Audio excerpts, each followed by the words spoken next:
Bonjour messieurs, dames, donc on se retrouve aujourd'hui pour une vidéo de présentation d'installation d'un serveur DHCP autonome, donc sans domaine.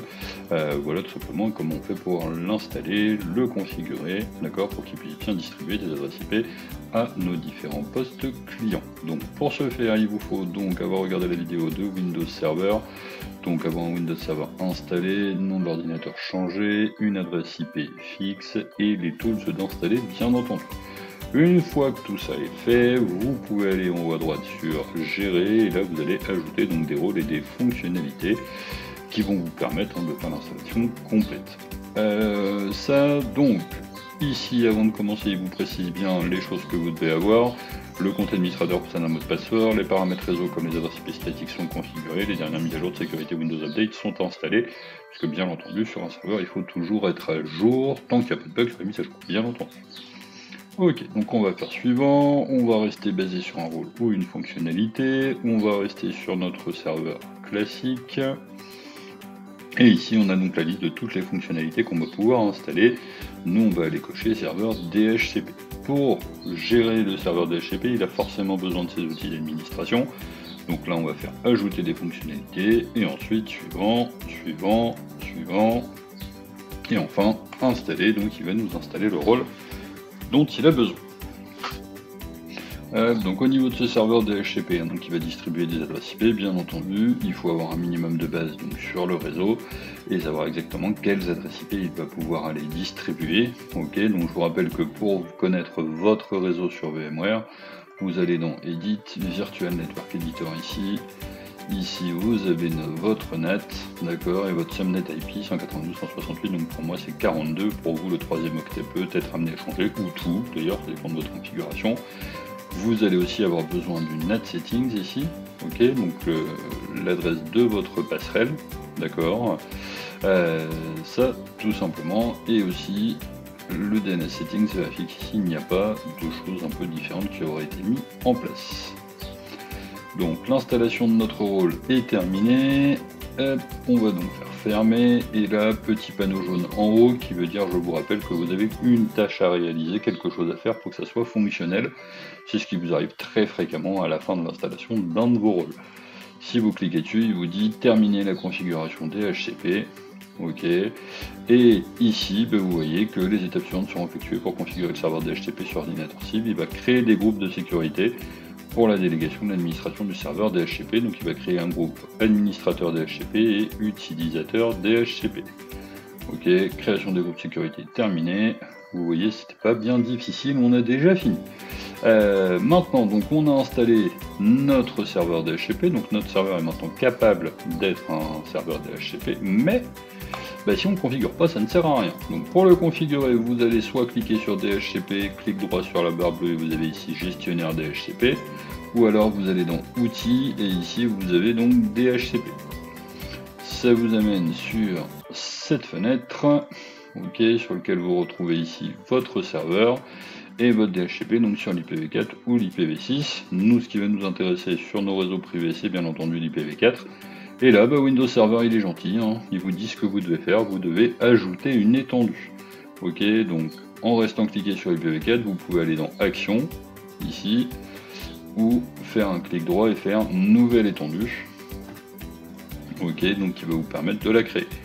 Suivant, on va installer une étendue qui va être pour VMware, et on va faire suivant. Ici, il va falloir configurer donc la plage d'adresses IP, c'est-à-dire les adresses IP que vous allez distribuer, ok, à vos différentes machines.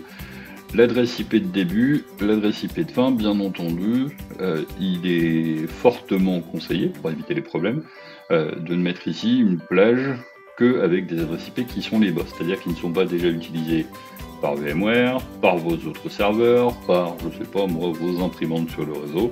D'accord, tout dépend comment est-ce que tout cela est configuré. Donc là, nous, par rapport à notre solution, donc pour l'instant on a un serveur Ubuntu qu'on a installé, qui lui est en 192.168.42.250, et notre serveur principal qui est en 42.254. Ok, donc bon, on va prendre une plage, hop, 192.168.42, on va mettre 10, ok, et en adresse IP de fin, 192.168.42, et on va aller jusqu'à 30, puisque il y a peu de chances que j'installe plus de 20 machines virtuelles sur mon VMware. Bien entendu, si dans votre réseau vous avez besoin de, je sais pas moi, 150 machines, ok, 150 postes clients, il va falloir agrandir votre étendue. Ici en bas, on a notre masque de sous-réseau, donc la configuration qui sera donnée aux autres postes. Ok, donc là, on est sur du /24. On va rester en 255, 255, 255, 0. On ne touche à rien. Ok, on va ensuite faire suivant.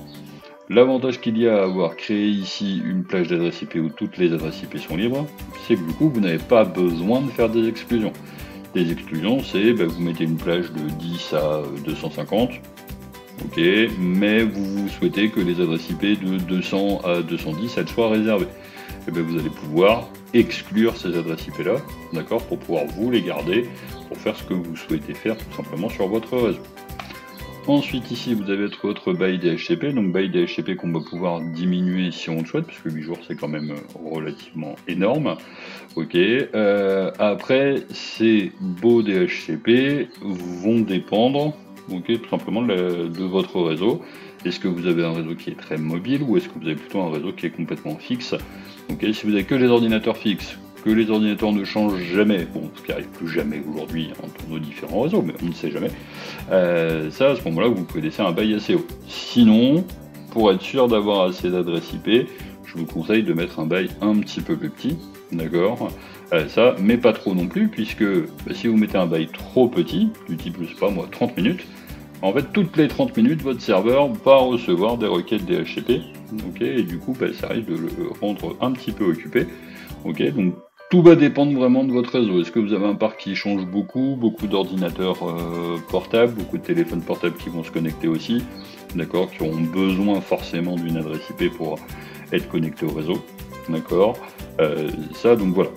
Si vous avez un parc très mobile, vous baissez le bail à une durée classique, allez, on peut mettre entre 4 et 12 heures, allez, on va dire ça, d'accord. Si vous avez un parc qui est plutôt fixe, là vous allez pouvoir descendre, peut-être le mettre à 2-3 jours, si votre parc vraiment ne change jamais. Là, pour l'exercice, je vais mettre une journée, puisque de toute façon j'aurai que une ou deux machines virtuelles, donc aucun souci. Je vais faire suivant, et ici, donc il me propose de configurer les paramètres DHCP. Puisque votre DHCP, on dit souvent qu'il distribue des adresses IP, en fait il distribue toute la configuration IP de votre ordinateur. C'est-à-dire que si vous allez sur un ordinateur, sur la configuration de la carte réseau, il va distribuer toutes les informations qui sont ici. Donc l'adresse IP, le masque, ça on l'a déjà vu, mais il va falloir aussi lui configurer sa passerelle, ainsi que son serveur DNS. C'est justement ce qu'on vous propose dans les options ici, d'accord, c'est de configurer ces différentes options. Première option, donc la passerelle, le routeur, donc la passerelle par défaut. Nous sur VMware, ça va être 192.168.42.2 et surtout bien faire le bouton ajouter. Si vous ne faites pas ajouter ici, d'accord, votre option ne sera pas configurée. Vous allez ensuite faire suivant, et là on arrive sur les serveurs DNS. Donc automatiquement le serveur DHCP va reprendre le DNS qui a été ajouté dans la partie serveur local ici sur votre machine. Vous pouvez être amené à le changer si votre DNS il est situé ailleurs, ou si vous voulez que vos postes clients utilisent un autre DNS que votre serveur.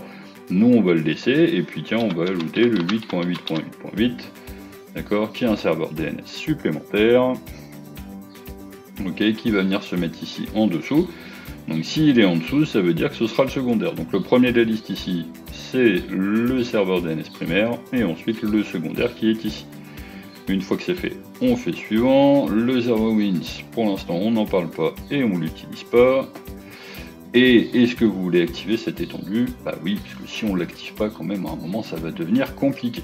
Donc on est ici, on a finalisé l'assistant pour l'ajout de la nouvelle étendue, on va pouvoir faire terminer, et là on va aller sur options d'étendue, et on vérifie que nos options routeur et DNS sont bien ajoutées.